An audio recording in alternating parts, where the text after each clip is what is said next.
भुवनेश्वर जो एयरपोर्ट एवं सेंट्रल भुवनेश्वर से एरिया को आम नो फ्लाइंग जोन डिक्लेयर करूँ।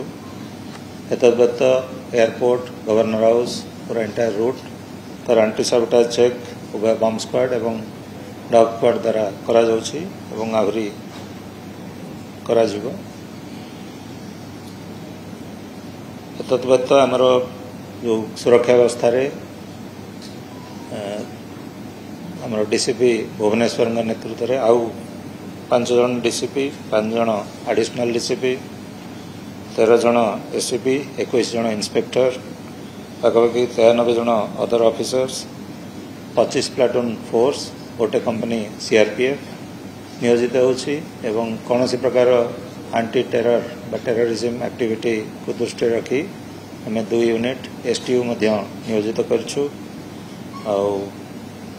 जमती सब प्रकार विभिन्न प्रकार जो रूट लाइनिंग बहुत स्ट्रिक्टली करा जाउछि जमती सुरक्षा व्यवस्था रे कौन सी त्रुटि न हो से गतकाली ऑलरेडी आमर रिहर्सल सरी तेणु एवं ब्रीफिंग होउछि ऑफिसर मानकर एवं आम ये जो गस्त जमती शांति श्रृंखलार सहित हम से आम समस्त प्रकार व्यवस्था करूँ। रोड शोर किसी प्रोग्राम आम पाखे पहुँचने।